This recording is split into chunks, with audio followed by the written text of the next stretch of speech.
we've talked about wanting to cover Monster Hunter Wilds here for a while. Obviously, this is the big game of February 2025. I am not that well versed in it. I have not been a noob in a game area in a long time, so I'm going to enjoy this newbiness with you all right now. Welcome to the world of Monster Hunter Wilds. Together, we will journey to the Forbidden Lands, uncharted territory that the Guild has begun investigating. The Forbidden Lands were believed to be uninhabited until just a few years ago, when a boy named Nata was found there and taken into Guild protection. Nata was all alone after escaping an attack on his village by a mysterious monster, and the Guild has assembled an expedition to investigate. It seems we must do a more thorough investigation. Our objectives will be to investigate the monster, known as the White Wraith, and to rescue Nata's people, known as the Keepers.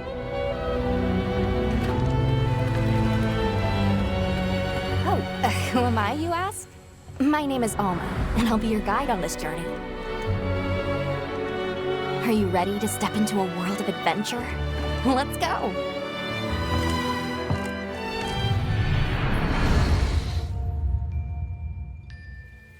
Each expedition unit consists of a hunter, handler, smithy, and palico.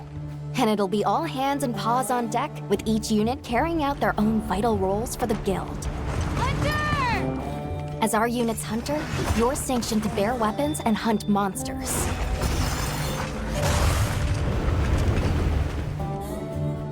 And as your handler, it's my responsibility to manage your quests, authorize hunts, and ensure that you have all the information you need. Gemma, our smithy, will take monster materials you provide and forge equipment for you. Perfection. And your palico is your trusty companion, there to lend support whenever needed. We'll take it from here! I mentioned there's more than one unit. We belong to Avis unit. And we'll have the honor of teaming up with the other units, like Astrum unit, to see our mission through. That's cool that there's other squads like that. I had no idea. Special assignments to some of the other units from the expedition, mine included.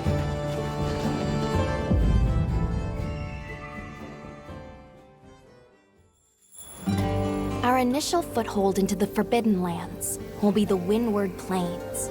Due to its ever-changing weather, the plains will put both the wealth and the wrath of nature on full display. During the fallow, ravenous carnivores battle for every scrap of food, and a phenomenon known as the sand tide conjures thunder and lightning. After the storm comes the plenty, a time of abundant life and fertility. With every shift in the environment, the creatures of the plains change their behavior to adapt and survive. To succeed in our expedition, we'll have to be every bit as observant, versatile, and resourceful. I like that, kind of like a dynamic zone that's changing. The creatures change based on the weather. A rich, diverse ecosystem has arisen from the Windward Plains' unique climate. The Doshagama, for example, form packs centered around an alpha. Taking on multiple large monsters at once is a recipe for disaster. In order to face the alpha in a more ideal situation, it's wise to disperse the pack first. In sandy areas, you'll encounter Balahara. Their flexible bodies allow them to maneuver freely in and out of the sand. They're capable of creating quicksand traps. Unfortunate not just for hunters, but for any large monsters that get dragged into them. That's kind of cool.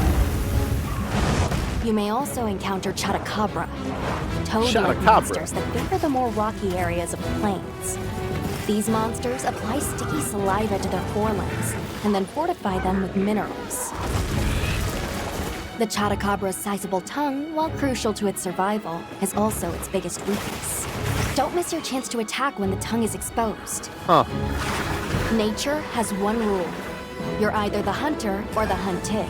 That goes for monsters too, as they battle for supremacy. Oh, big old spider. In the Windward Plains, one creature sits squarely at the top of the food chain, Ray Dow. Often spotted during the onset of the Sand Tide, Ray Dow has adapted to the relentless lightning storms and is able to use this adaptation to discharge devastating attacks to any that threaten its territory. If you are called upon to face it, Hunter, I ask that you take extreme precaution. Dang.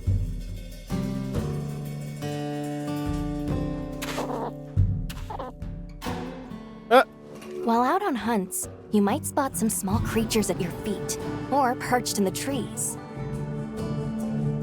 All of the endemic life you see has evolved to survive in this harsh environment. I cannot help but to be amazed by these creatures, the sheer will to survive, even in such an unforgiving environment.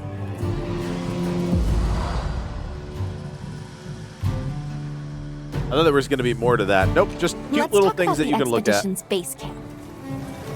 This is the heart of operations, where you can do practically everything. That's such a whether it's Capcom crafting move. Weapons and armor, or resupplying provisions. One tool that's sure to come in handy out in the vast expanse of the plains is the pop-up camp. While limited in number, like the these animation, provide a that was sort cool. of home away from home while out in the field.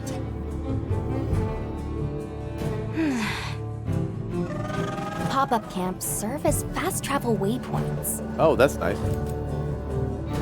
A place to change your equipment, and an item restocking point. See how useful they are? Interesting. Of course, if a monster finds one of them, it might not last very long. We'll need to think carefully where exactly we set them up.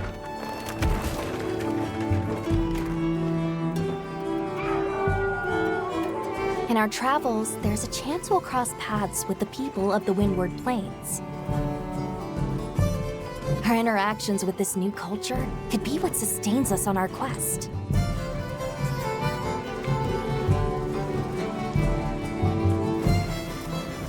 An incredible adventure awaits, with new monsters, new friendships, and awe-inspiring vistas.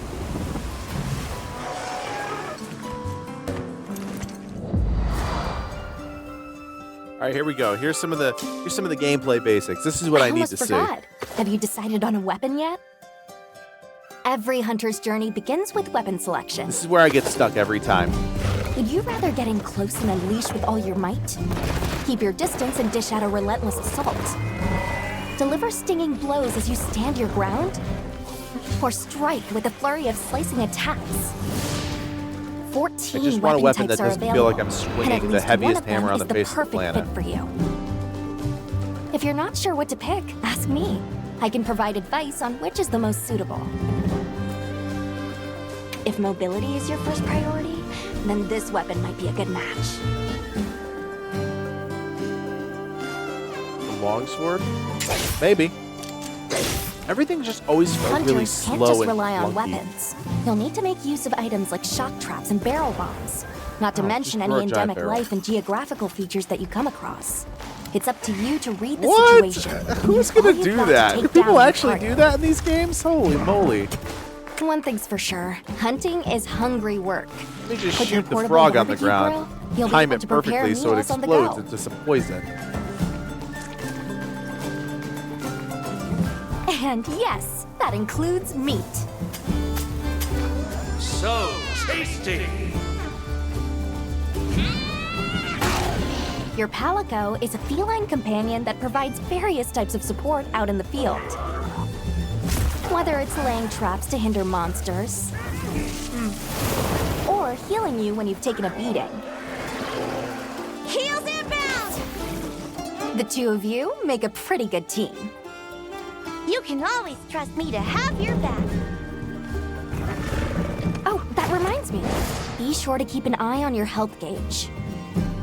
Oh, really? I have to watch my health? It will start shaking to warn against any potentially life-threatening attacks. There's no better way to traverse the Windward Plains than astride your sacred. Whether it's a target you're trying to reach, or just a point on the map, your sacred will follow the scent and take you there. Not only can you gather and use items on Ooh, the I go, like that. That's quality of life You right can there. even perform mounted attacks. And if you find yourself in a tight situation, you can call your sacred, and it will swiftly take you Oh, on that harm's animation was way. awesome. Whether you're hunting or just exploring, that extra mobility will prove rather useful.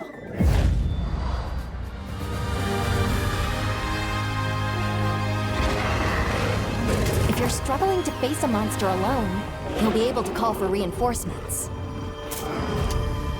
Fire an SOS flare, and up to 3 hunters will race to your side to assist with the hunt. In multiplayer, you'll be connected online with a team of hunters from around the world. If you are unable to fill the hunting party, or if you'd prefer to play offline, then NPC support hunters will come to your aid instead.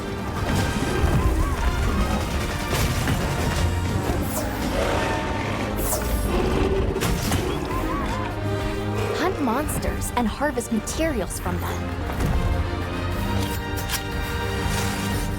Use those materials to upgrade your weapons and armor. And get out there and join the quest with your hunter friends.